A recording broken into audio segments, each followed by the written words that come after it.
มือสูงกูก็ค่ะเนาะเหมือนในข้าวเดี๋ยวอ่อนกูก็เนาะมาเฮ็ดโดยปื้นหลังโดลิกเป็นลายหมอกลายเบอร์เนาะใน Photoshop ค่ะอ่อนตั้งเนาะเปิด Photoshop เฮาขึ้นมากกว่า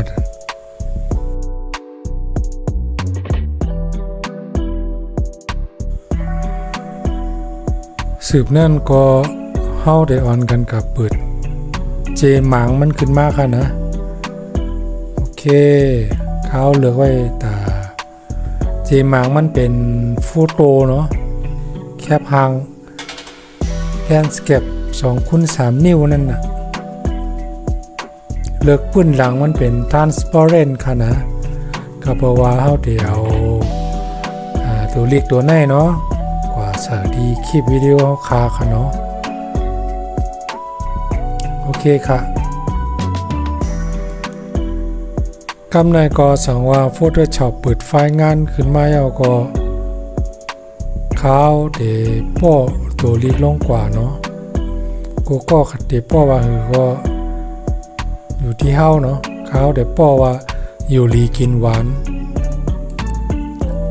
ใครป้อเป็นสีหังก็ไรกันนะ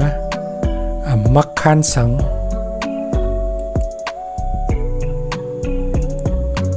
กำในก็เปิดไฟล์อันที่เฮาโหลดมาไว้เนาะ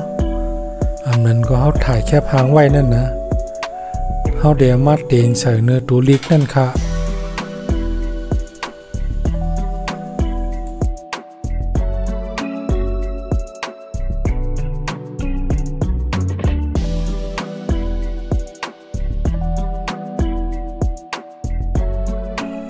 สืบนั่นก็ลากจันกว่าเตงตัวลิกที่เฮาป้อไว้เมื่อไกลนั่น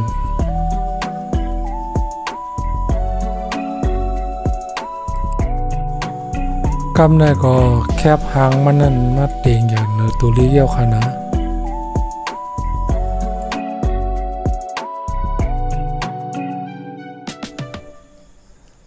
กำในก็ขึ้นมาตัวดีเลยเยอะ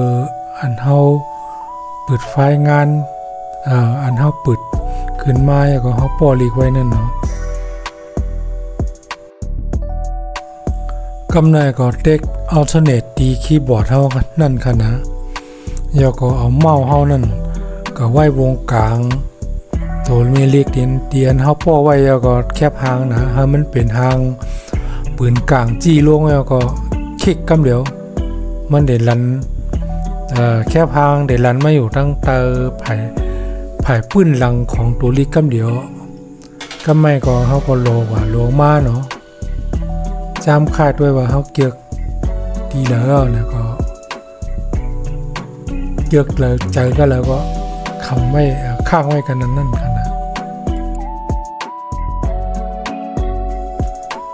คำนายก็สั่งว่าพอหันเจอตัวลิกเนี่ยก็ใครเมแทงเนี่ยก็ใครเสิร์ชสไตล์ตัวลิกเข้าแทงเนี่ยก็คลิกขวาแล้วก็เปิดมาตี blending option นั่นกันนะอันนี้เขาได้เสิร์ฟเป็นขอบสโตกมันนั่นนะขอบตัวลิกมันนั่นนะเป็นสีหังก็แล้วให้เขาไว้ปั่นสีเขียวเนาะเมหังมาอยู่มอง3 พิกเซลว่าสืบนั่นก็โอเคเนาะติ๊กปั่นนั่นน่ะไลมานั่นน่ะแคมเรียบว่านั่นน่ะสืบนั่นก็เซฟแอดส่งออกแคบหางเฮานั่นน่ะเขาเลือกมาตีไฟล์ PNG เนาะต่างชื่อเป็นหมอกหางดีเป็นความอังกฤษค่ะนะเมื่อไกลเขายับจำต่างไว้เป็นดิกใต้เฮาเนาะหมอกหางดีว่าโปรแกรมตัวแคบหางเขามันเหตุการณ์น่ะ ACDC นั่นนะตัวมาต่างมันชื่ออังกฤษถ้ามาเอาฮับหัวซึ่งมันก็โอเคกับในเฮาก็เดี๋ยวจำเอากว่าป้าไว้ดีคลิปวิดีโออันที่เฮาตัดต่อในโปรแกรมมันเนาะทางดีไว้หนาในก็ไม่เป็นไหนไว้ในหนาเฮ็ดยาวเฮ็ดยา ปิดโปรแกรมแคปคัดขึ้นมาด้วยโนเอากว่าป้าด้วยดีแคปคัดแล้วว่าอย่างเด็บมาเนาะโอเคเปิดขึ้นมาเมื่อไงขาจำเลยกำเอานั่นไฟล์นั้นลบไปแล้วนั่นน่ะอย่างไรแดงไปแล้วimport ไฟล์เดียวเฮ็ดไว้เมื่อไกลนั่นเข้ามาเนาะบอกทางเลี้ยวนั่นมันมานั่นน่ะจำหลักมาเตียงด้วยรู้เดี๋ยวมันเตตูนั่นรู้มานั่นน่ะแล้วนายก็อามาปะเนื้อคลิปวิดีโอเฮาไรกำเสือนะเดี๋ยวข้าเฮาเปิดไฟล์เมื่อกำมันตั้งหรือเป็นไฟล์ปืนหลังแบ็กกราวด์หรือเป็นทรานสปอร์เรนก็เปิดหนังในอ่ะเพื่อเอามาใส่ในคลิปวิดีโอเนี่ยมันเดี๋ยวเฮ็ดปืนหลังแค่พังแน่ใส่นั่นน่ะเพื่อเขา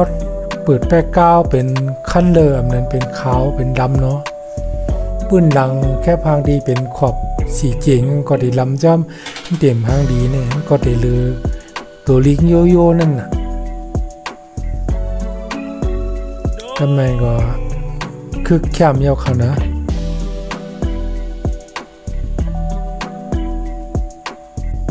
โอเคอ่อนกันกว่าจำเฮ็ดเรียนเฮ็ดด้วยกันค่ะนะสังว่าปาเตมามีลองอีกคิดก่อนเนาะข้าวเนี่ยก่อนเดี๋ยวมาต่างไว้ผันเทียงค่ะนะตอนต่างเมื่อไหร่เหมือซุงค่า